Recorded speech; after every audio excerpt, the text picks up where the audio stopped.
Alors aujourd'hui avec Christophe, on va se parler aujourd'hui de comment est-ce qu'on va bâtir une stratégie pour d'événements propriétaires pour vraiment remettre l'humain au centre de la relation commerciale parce que c'est très important et comment aussi on va atteindre nos objectifs business grâce à tout ça.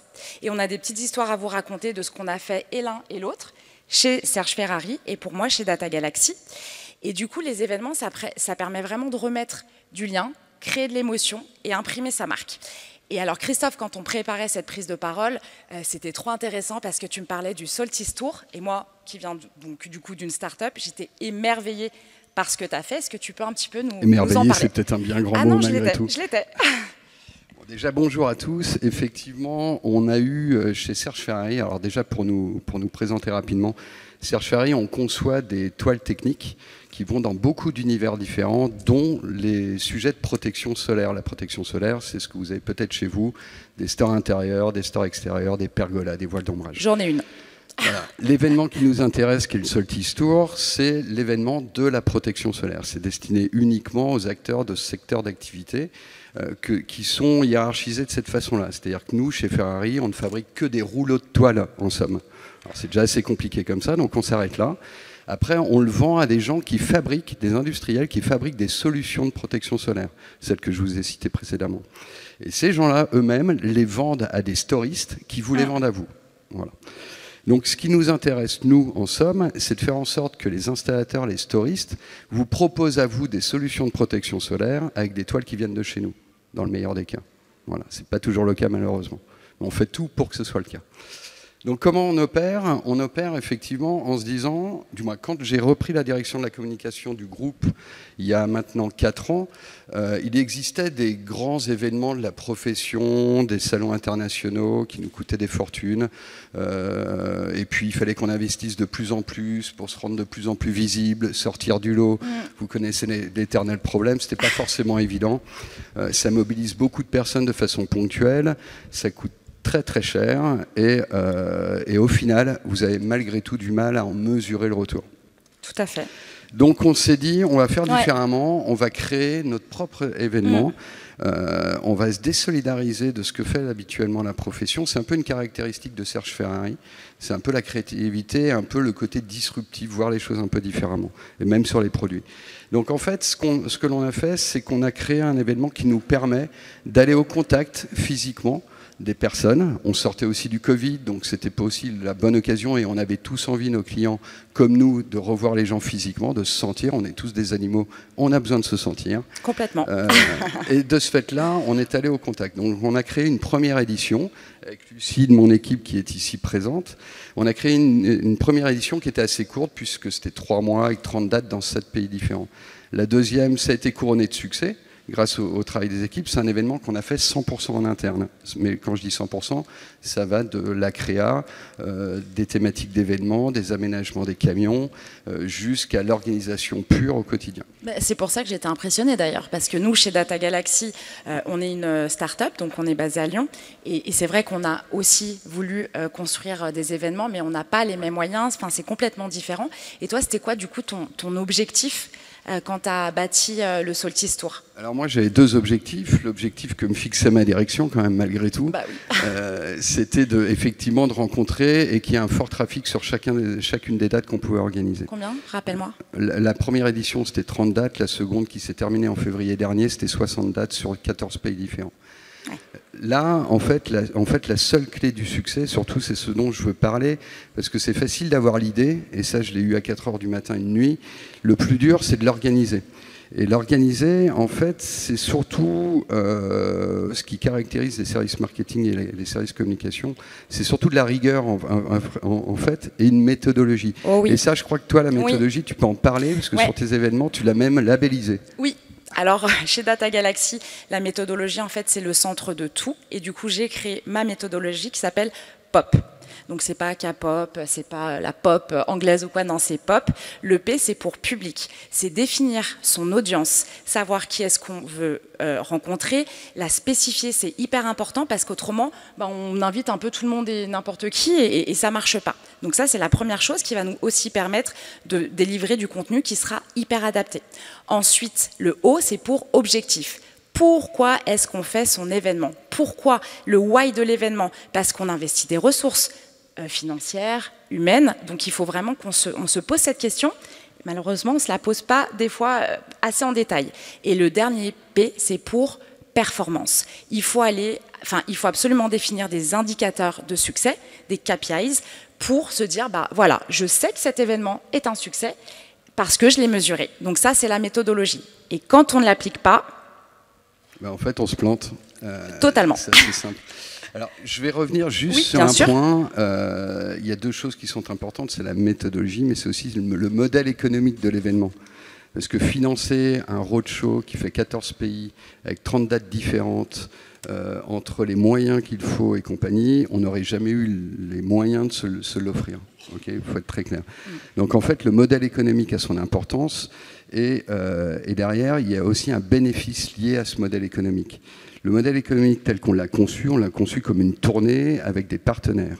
C'est-à-dire qu'on a réuni autour de nous des partenaires qui étaient partenaires permanents de la tournée, des partenaires qui avaient plus des typologies locales pays, qui étaient partenaires d'un pays, et on se déplaçait chez nos clients industriels. Okay, donc nos clients industriels payaient pour recevoir le Solstice Tour chez eux. Ça a été assez dur de raconter à des clients, mais écoutez, on va faire quelque chose chez vous, mais vous allez payer. Mais en somme, ils étaient ravis parce qu'ils avaient un événement clé en main qui leur permettait eux aussi d'inviter leurs clients. On a fait payer les partenaires, qu'ils soient au niveau local pays ou au niveau de la tournée complète. Et c'est ce qui nous a permis de financer 90% du budget global du Solstice Tour. Sans ça, on ne l'aurait jamais fait. Impressionnant. Et là, vous avez une petite période de pression qui monte entre le modèle économique que vous avez vendu à votre boss et la vente des partenariats. Okay, cette vente des partenariats, elle doit forcément intervenir dans la phase de processus budgétaire de vos clients. Parce que si vous arrivez après, il n'y aura plus de budget. Vous connaissez les choses. Moi, j'étais du côté agence de l'autre côté. C'était toujours la période un peu prégnante où il fallait choper le maximum de budget au moment où les phases budgétaires étaient en cours. Donc, il faut que le calendrier soit le bon, il faut que le modèle économique soit bon, et il faut du coup onboarder toutes les équipes qui peuvent vendre ces partenariats. Puisque ce n'est pas les services communication qui peuvent vendre les partenariats, ils ne savent pas faire, et ceux à qui on les vend, ben, on doit les vendre à nos clients. Donc en fait, c'est les commerciaux de Serge Ferrari qui ont vendu les partenariats. D'habitude, ils vendent des mètres carrés de toile. Okay, donc il faut les onboarder, il faut leur expliquer comment on le fait, et la clé du succès, elle commence là en fait. Encore une fois, ce n'est pas seulement l'idée, c'est aussi la façon d'onboarder l'intégralité des équipes qui permettent d'avoir un réel succès. Une fois qu'on a fait ça, on a bouclé le budget à hauteur de 83% de mémoire pour le Solstice Tour édition 2. On s'est dit les 7% restants, ils sont excédentaires dans nos budgets. Malgré tout, on y va. On a pris la décision, on y va. Voilà. Donc au final, on fait financer 90% de notre roadshow. Mais le bénéfice, quand je vous parlais de bénéfice induit, c'est que derrière, en fait, vous devenez fédérateur des acteurs de votre secteur d'activité. C'est-à-dire que vous vous engagez comme quelque part un concurrent des organisateurs d'événements de la profession. À tel point aujourd'hui qu'on est sollicité par l'organisation de R+T, qui est le gros salon de la profession à Stuttgart, pour justement faire un événement parallèle à leur événement, à leur salon, puisqu'ils savent que en fait, les clients qui leur louent des stands ont bien aimé notre événement de proximité, donc ils veulent qu'on puisse merger un petit peu nos compétences pour pouvoir donner un autre élan à leur événement. On n'est pas forcément d'accord, on va y réfléchir. C'est une super opportunité quand même. Hein. Oui, non, c'est bien. Est-ce que tu veux qu'on montre un petit peu la vidéo pour que le public... je crois que c'est ça, parce que franchement, elle est super. Ça va être une vidéo qui ne va pas être trop longue, mais en fait, c'est juste... Je crois que c'est une vidéo... Tu avais quelques chiffres, mais tu en as parlé, je pense. Oui, ça, ce sont les chiffres. Ouais, rapidement, hein, donc, ça, je vous l'ai dit, 6 mois de tournée, il y a eu 60 dates. On a commencé la première date le 9 septembre 2024, je vous parle de la deuxième édition. C'était en Turquie, à Istanbul, et on a fini en France le 25 février dernier, donc 6 mois. Pas exactement 6 mois, mais presque. 13 pays, on a eu 9000 installateurs, confectionneurs et architectes qui se sont déplacés sur nos événements. Alors, on a parlé effectivement de méthode. La méthode, en fait, c'est pas très compliqué au final d'organiser un roadshow, même si ça paraît long et compagnie, puisqu'en fait, c'est 60 dates qui se passent exactement de la même façon. Donc, on parlait avec Julie de méthodologie. Voilà, il suffit d'appliquer la bonne méthodologie. c'est tout, et de la répéter 60 fois. L'autre chose qui est plus facile pour nous, c'est qu'on a des équipes dans toutes les zones qu'on a forcément traversées. Donc c'est pas la même équipe qui travaille pendant les 6 mois sur la même opération. Donc vous avez un travail de fond, un travail de centrale, qui fait que, effectivement, tout est régi au cordeau. Et après, si je prends le cas de Lucie, qui est ici avec un pantalon jaune, vous la verrez, je crois que c'est la seule qui est habillée en jaune. Et, Lucie, elle s'occupait des dates en Allemagne, qui était un gros pays pour nous, de l'Angleterre également. Elle s'occupe également des Nordiques, mais on n'avait pas fait de date là-bas. Et Lucie, elle appliquait la méthode sur laquelle on avait travaillé pour chacune de ces dates. Voilà. Et cette méthode, elle va de l'amont sur toute la partie média, teasing, invitation et compagnie. Sur l'organisation pure, elle était épaulée par des gens en centrale, un régisseur qui l'épaulait justement pour avoir à s'organiser que des tâches dont elle avait la responsabilité. Et de l'après, forcément, sur toute la partie média. Et du coup, alors Lucie, je pense que tu avais des gens en local, puisque tu avais un playbook qui était hyper clair, qui pouvaient appliquer cette méthodologie et faire en sorte que c'était scalable au final. C'est ça. En fait, chacun a un rôle. Et malgré tout, ça ne nous empêche pas de nous planter. Et on peut se planter dans les deux sens. On peut se planter par un surtrafic. Ça nous est arrivé sur une date espagnole. On avait une jauge, un objectif de jauge environ à 150 personnes, 150 invités par jour. Okay. En Espagne, on a eu... les Espagnols s'inscrivent très peu aux événements, ils débarquent.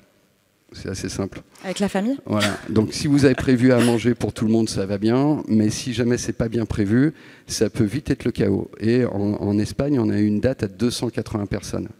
Et quand vous avez prévu vos groupes qui doivent tourner dans les camions, qui doivent tourner dans les ateliers et compagnie, et que vous n'avez pas la capacité d'accueil pour tous ces gens-là, il faut un peu se réinventer au dernier moment, et voilà, faut faire preuve de créativité. A contrario, on a eu une date où on s'est aussi réellement planté, où on a eu 9 personnes. Ouais, ça fait mal. C'était chez Jofex Angleterre. Et là, vous vous dites, on a déplacé 2 camions, du personnel. On a travaillé tout ce temps-là à inviter les gens qui, en fin de compte, ne sont pas venus. Ouais, c'est dur. Mais la seule leçon de l'histoire dans tout ça, c'est que c'est nous qui avons mal fait notre boulot. C'est-à-dire que si jamais on avait appliqué notre méthode en amont et en aval, on n'aurait pas eu ce souci-là. On a eu des dates où il y a eu moins de 150 personnes, mais je dirais, voilà, malgré les efforts de prospection, d'invitation qui sont faites par les forces de vente et par nos partenaires, il y a forcément des dates qui fonctionnent moins.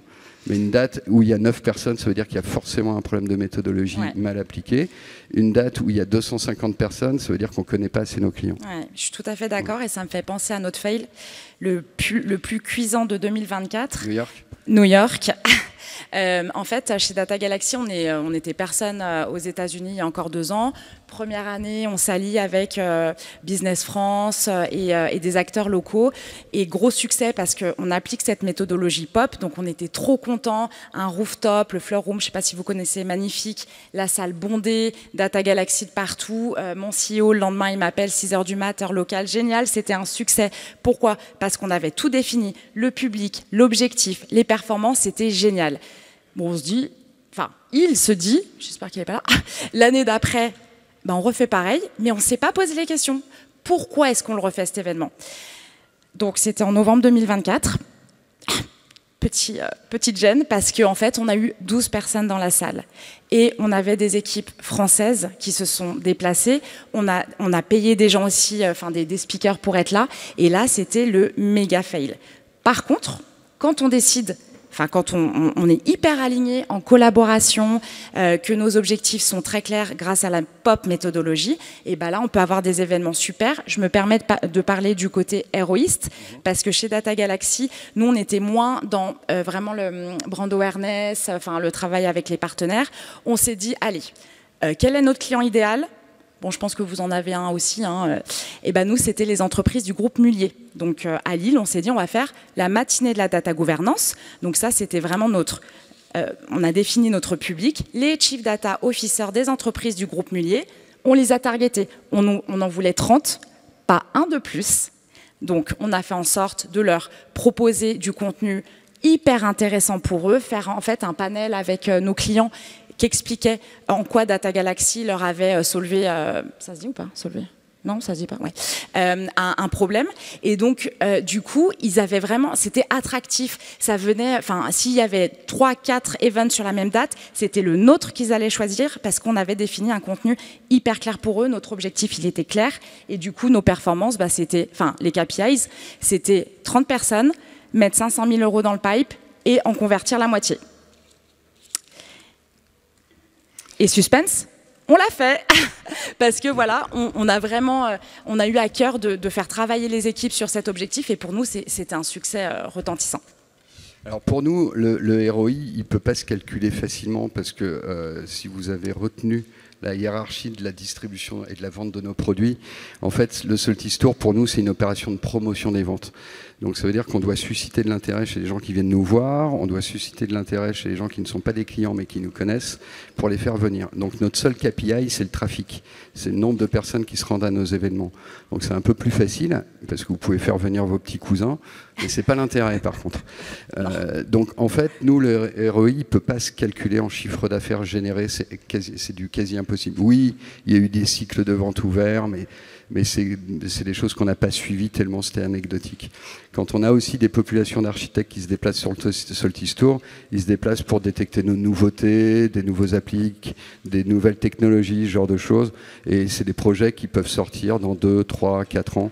Donc il n'y a aucune possibilité de savoir ce que ça génère. Donc c'est pour ça qu'on n'est pas comme toi, on n'a pas la possibilité effectivement de se dire tiens, notre événement est rentable. C'est aussi pour ça, du coup, qu'on crée ces partenariats, parce qu'en fait, pour que l'événement se fasse, il faut effectivement que le budget soit acceptable par nos directions. Et du coup, l'effort se fait plus sur les partenaires et notre capacité à fédérer les acteurs de la protection solaire autour de nous. On le voit plus sur la slide, mais le Soltis Tour 2020, du moins la dernière édition 2024-2025, c'est 71 partenariats différents, avec des partenariats qui vont de 8 000 € à 120 000 €. Donc voilà, c'est des choses qui sont très différentes, avec des niveaux forcément de prestations qui ne sont pas les mêmes. Donc c'est pour ça que c'est intéressant. Oui, c'est vrai, je suis d'accord avec toi. Il nous reste 42 secondes, donc c'est le temps. Une petite vidéo. Tu avais une vidéo de ton événement ? Non, mais c'est pas grave. Rajoutez-nous sur LinkedIn, prenez rendez-vous. Enfin, moi, si vous avez envie que je vous raconte un peu tout dans le détail, on se connecte. En tout cas, nous, ce qu'on voulait vous dire aujourd'hui, c'est que les events propriétaires, c'est un canal fabuleux parce que vous vous autorisez un moment avec vos personas pour imprimer en fait votre marque. Et on n'a pas 10 000 occasions de le faire. Regarder. Enfin, j'espère que vous vous souviendrez de cette présentation. Mais là, aujourd'hui, on crée quelque chose. Et c'est ça qu'on adore faire avec les events propriétaires. Donc voilà, ça c'était la première date à Istanbul, qui était un grand moment d'émotion, parce que c'était une première date suite à 18 mois de boulot. Et vous le verrez, on a fait traverser les camions, on a fait traverser le Bosphore par les camions qui sont arrivés sur l'autre rive. Et c'était vraiment pour nous un événement sympa. Merci à tous. Merci.